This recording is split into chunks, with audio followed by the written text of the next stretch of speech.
In 1559, Calvin needed to rationalize the killing of Servetus to his core followers. The ghost of Servetus continued to haunt Calvin because Calvin's own words as a young Christian were likewise haunting himself. In Calvin's first edition of the Institutes, 1536, Calvin wrote, "It is criminal to put heretics to death.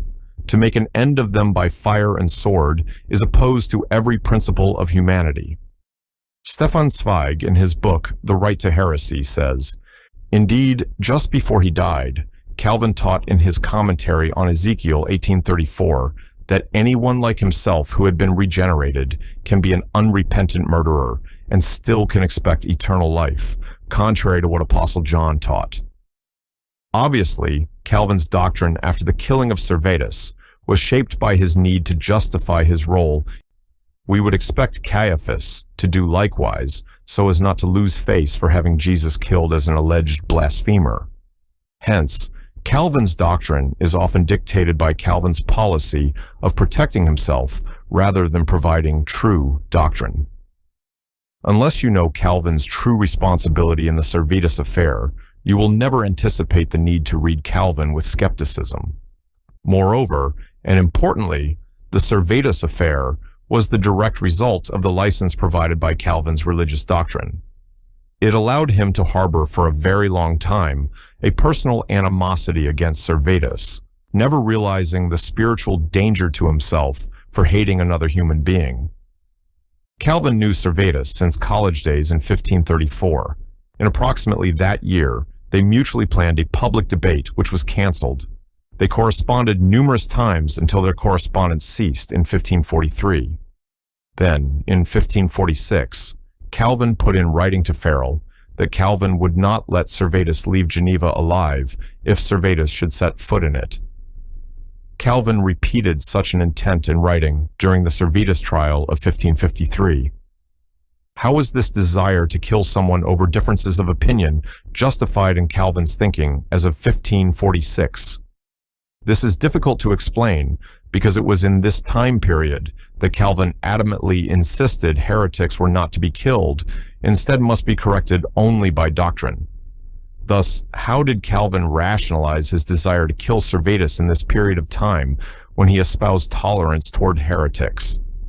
There is a conceivable explanation.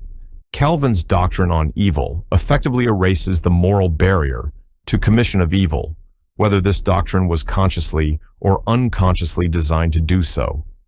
Right up to that time, and throughout all his life, Calvin espoused a doctrine that shifted the responsibility of evil in man to God's predetermined will. Calvin insisted that man has no free will even to resist doing evil. Calvin declared that God directs all the evil we do, even though Calvin affixed the refrain, "Yet God remains above every taint," to this peculiar view of God's sovereignty. Calvin needed this obviously troublesome doctrine to support Calvin's pet doctrine of predestination of the lost. Calvin had to explain how God could deprive the lost of any opportunity ever to believe and still be a lovable God. Calvin found a way. Calvin felt he could attribute this immoral act to God, that is, depriving the lost of any ability to be saved, because Calvin taught God wills all immoral acts anyway, both the evil thoughts and evil deed. What of our revulsion at such a horrible idea about God? Calvin said not to worry because he added the refrain that God remains above every taint. However, that refrain was no answer to the problem. It was just an ad hoc statement designed to deflect attention from the ethical problem posed by Calvin's doctrine on God's sovereignty. Calvin should have instead reconsidered the entire doctrine of predestination before taking this detour. He should have realized that he developed this doctrine when he was only a Christian of 1 year's duration. Everyone would have accepted a modification to remove this evidently deplorable doctrine.